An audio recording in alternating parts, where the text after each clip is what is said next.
Have you ever wondered if the choices we make in love are truly our own? Or if we're just playing roles in a script written by fate? What if I told you that sometimes the greatest mistake isn't losing love, but throwing it away with both hands open?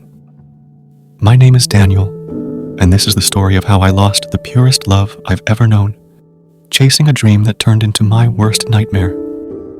A story about choices, consequences, and the bitter taste of regret that no amount of success can wash away.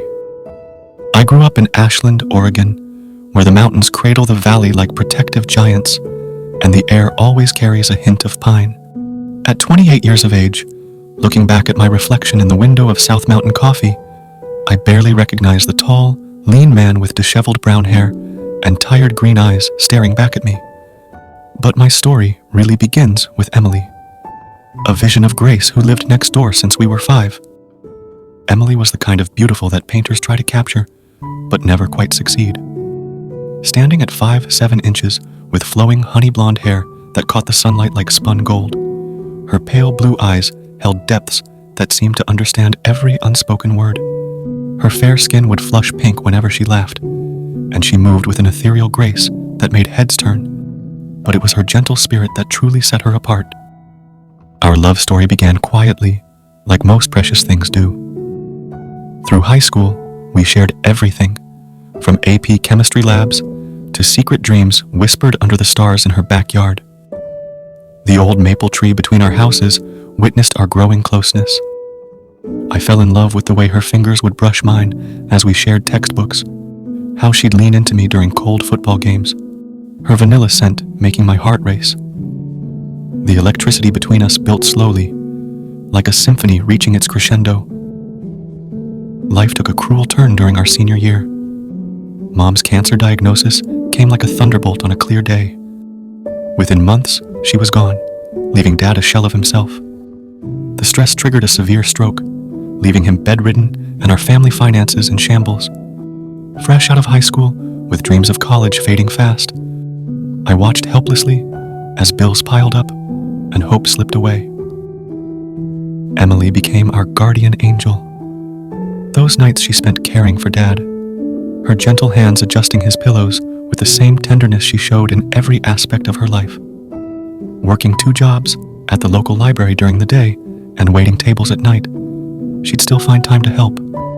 She'd bring homemade soup, help with his physical therapy, and somehow manage to slip grocery money into our cookie jar when she thought I wasn't looking. Her own modest earnings stretched thin between helping us and saving for her future, but she never complained. Our quiet moments became precious treasures. Late at night, after her shifts, we'd sit on the porch swing, the warm summer air heavy with jasmine. Her head would rest on my shoulder, blonde hair spilling like silk across my chest. "We could move to Portland," I said one evening, watching the sunset paint the sky in shades of amber. "Once Dad's better, once we've saved enough, I could find work in tech, and you could pursue your dreams of becoming a writer." Emily's warmth against my side felt like home. "I'd go anywhere with you, Daniel," she'd often reply. "I want forever with you, Daniel, but I want us to do it right. We've seen how quickly life can change, how fragile financial security can be. Let's take time to build our careers, save for our dreams. I don't need a ring right now. I need to know we can face whatever life throws at us together." The Shakespeare Festival brought tourists and dreams to our small town every summer. One particularly balmy evening, beneath the twinkling lights of Lithia Park, I gathered my courage. The way moonlight played across her features made my heart ache. "I know we're young," I started, my heart racing as I pulled her closer, "but I can't imagine my future without you in it."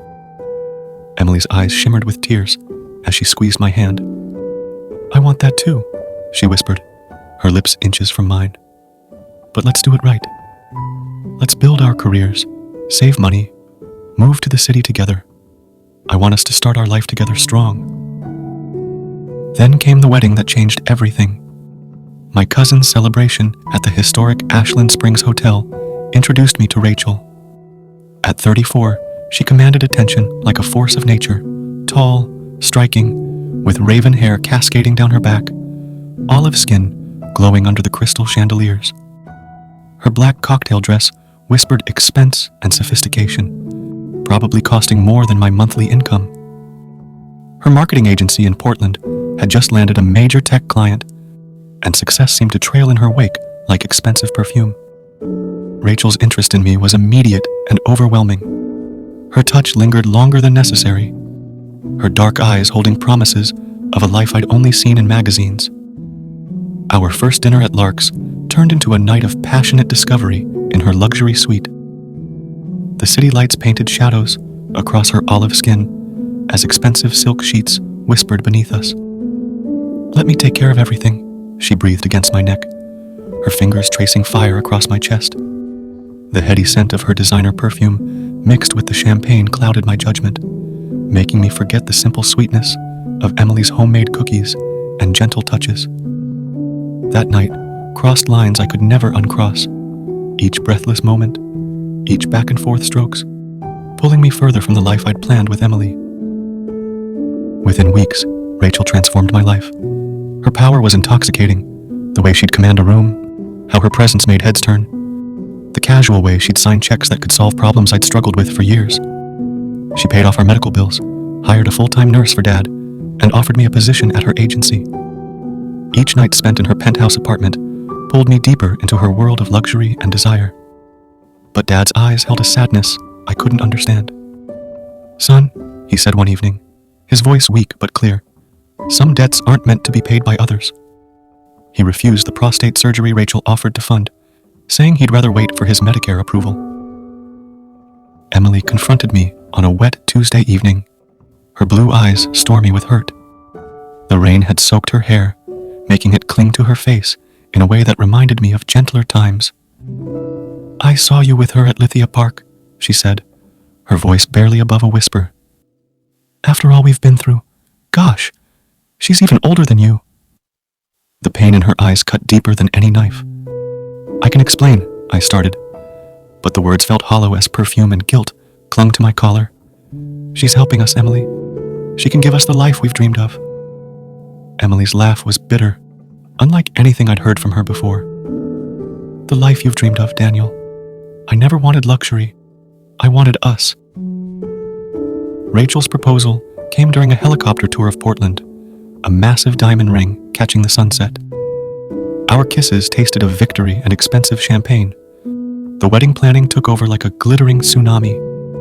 Venues, designers, social media announcements. Our engagement photos looked like magazine covers, Rachel's expert eye ensuring every shot was perfect.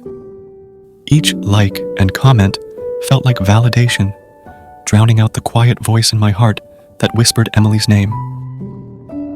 The wedding night at the Sentinel Hotel was a blur of crystal, champagne, and passion. Rachel was resplendent in designer silk, her triumph complete as she claimed me before Portland's elite. But even in our honeymoon suite, surrounded by roses and luxury, something felt hollow in her embraces, like rehearsed scenes from a movie rather than real intimacy. The fairy tale began crumbling 6 months into our marriage. Rachel's controlling nature emerged like thorns through silk. Her touches became possessive rather than passionate. Her kisses tasted of ownership instead of love. She mocked my small-town background, criticized my every decision, and treated Dad's nurse with contempt. Then came the business trips that grew longer, the late-night calls she'd take in private, the unfamiliar cologne on her clothes. The signs were there, but I chose to ignore them. Late meetings, sudden business trips to New York, calls that she'd take in the hallway. That Tuesday afternoon, I came home early, hoping to surprise her with lunch, a desperate attempt to rekindle what we'd lost. The penthouse was quiet, but her Porsche was in the garage. As I approached our bedroom, I heard sounds that turned my blood to ice. I stood at our bedroom door for what felt like eternity, my hand frozen on the handle. When I finally pushed it open, the scene before me shattered whatever illusions I had left.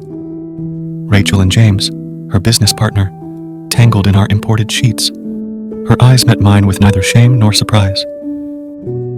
"Oh, please," she laughed, reaching for her silk robe with practiced grace. "Don't act so shocked. Did you honestly think this was going somewhere?" Her casual cruelty was worse than any anger. You were a charity case that made good PR. The small town boy made good. We're done with that narrative now, she said, without any iota of remorse or guilt. Barely 2 years after our lavish wedding, the divorce left me with nothing. Rachel's prenup was ironclad, her lawyers ruthless.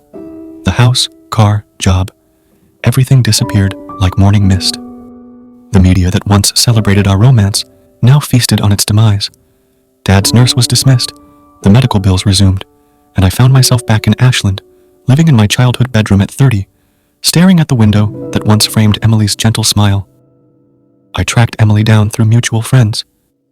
She'd moved to New Jersey, where she'd published 2 successful novels and bought a charming house overlooking the Manhattan skyline. Her publisher's website showed her smiling, confident, successful, everything we'd once dreamed of becoming together.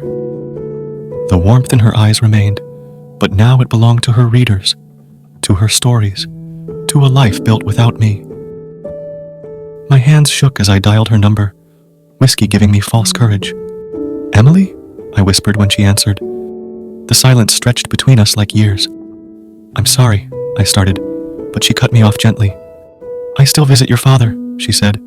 "He's like a dad to me too. But Daniel, I can't be your second choice. I won't be your safety net." The click of her hanging up echoed in my empty room. Now I sit in South Mountain Coffee, watching young couples share secrets over steaming mugs. Dad's health is stable, thanks to Emily's quiet assistance, something I discovered only recently. She visits him monthly, bringing books and hope, but always when I'm away. Sometimes Dad tells me about her visits. They say time heals all wounds, but some scars remind us of our mistakes. The drinking and depression my therapist describes as symptoms, I know are the price of choosing artificial dreams over real love. Emily's latest book, a romance about second chances, taunts me from the cafe's bestseller shelf.